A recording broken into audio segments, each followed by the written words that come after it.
Сәлем достар. Бүгін сіздермен футболка тігуді жалғастырамыз. Әдеттегідей дайын выкройка бойынша әртүрлі размерде футболкалар тігіп жатырмыз. Бүгін бізде 46 размер. Біздің бүгінгі футболкамыз ол комбинированный футболкалар. Футболка тігетін боламыз. Яғни әдеттегідей инелеріміздің барлығын алып тастаймыз. Инеміздің барлығын жинап тастап, выкройканың өзін алып тастаймыз қағазымызға. Мынау жиыны.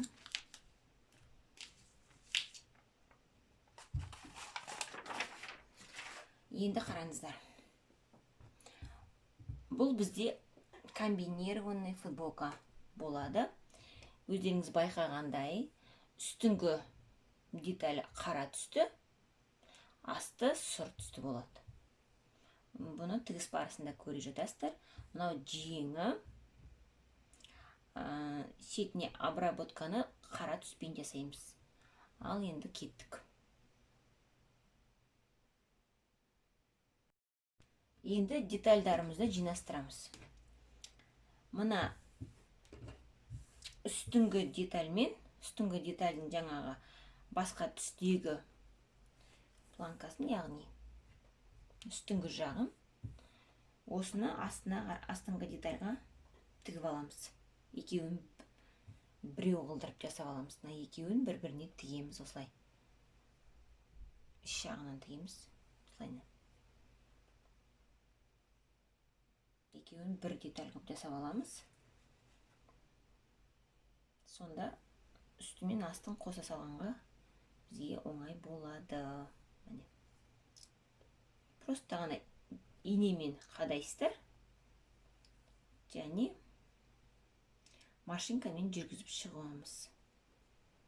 Осылайынан. Машинкамен жүргізе саламыз, болды. Бұл тұтас бір деталь болады. Міне.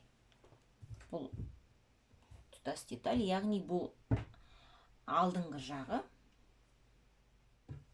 Бұлайынан тұрады. Міне алдыңғы жағы. Мынау бізде артқы жағы. Екеуін бір-біріне осылайынан қоямыз. Лицевой жақтарын бір-біріне келтіріп қоямыз. Міне, осылайынан. Міне, мынау негізгі түсі, лицевая сторонасы. Мынау да футболканыкі де солай. Екеуін бір-біріне қаратамыз осылайынан. Және екі иығын тігістерін келтіріп аламыз әдеттегідей. Осылай бір-біріне инемен қадап аласыздар. Біз қазір барлығын дайындап аламыз. Бізге тек машинкамен жүргізу ғана қалады. Осылайынан дайындап аламыз. Екі иығы бір-біріне келтіреміз. Бұны да міндетті түрде.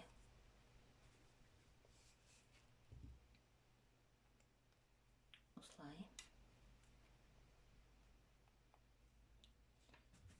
Міне, енді екі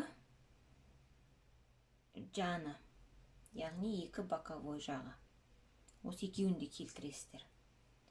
Бұны әрине алдыңғы жағындағы тігісті жүргізіп болғаннан кейін барып, екі боковой жағын біріктіресіздер. Міне, мына жер жаңа инемен түйрек қойған жеріміз бар ғой, екі түсті бір-біріне келтіріп. Осыны біріктіріп болғаннан кейін барып, біз мына екі боковойды ине қадап аласыздар. Екі жаққа, мына екі шетіне, яғни. Содан кейін барып, екі иығын, мына жерді, және екі жанын машинкамен жүргізіп шығамыз. Футболкамыздың иығын, екі жанын тігіп алдық. Енді мына жеңнің мына екі жанын біріктіретін боламыз. Міне инемен қадалған жерін, екі жеңінің осы жерін біріктіріп аламыз. Міне осылайынан. Одан кейін барып осылай футболкаға қондыратын боламыз. Міне осылайынан. Көрдіңіздер ме? Міне, мынау футболкамыздың екі жеңі. Сіздерге көрініп тұрған шығар, осылайынан. Екі жеңін қондыратын боламыз. Бірінші машинкамен тігіп аламыз. Жаңа мен көрсеткен осы екі жерін.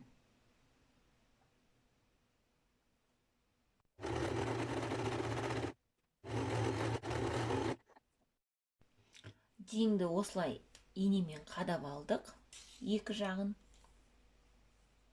Алдыңғы видеоларымды көрген болсаңыздар, толығырақ көрсетілген әрқайсысында жеңді қалай қондыратынымызды. Енді осыны машинкамен жүргізіп шығамыз екі жағын. Біз футболкамыздың екі жеңін қондырып алдық. Енді мойнын, екі жеңінің шетін және футболканың етегін обработка жасауымыз керек. Яғни косая бейкамен жасауға болады.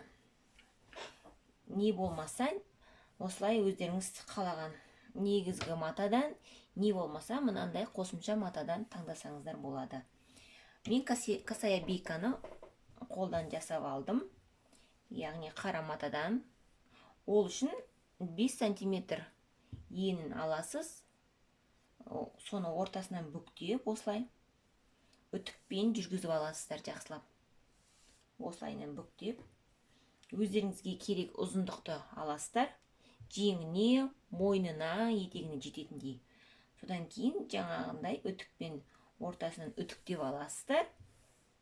Одан кейін осылайынан алып, мына жағамызға осылай қондырамыз. Осылайынан. Қазір мен инемен қадап толығымен көрсететін боламын. Міне осымен футболкамыз дайын. Мойнын және екі жеңін қараңыздар. Және етегін осылай қара матамен обрабатывать еттік. Қолдан жасаған косая бейкамен осылай әдемі обработка жасауға болады. Осылай обработканы қалайынан жасауды менің алдыңғы видеомнан көре аласыздар. Алдыңғы футболка тіккен видеоларымда толығымен көрсетілген.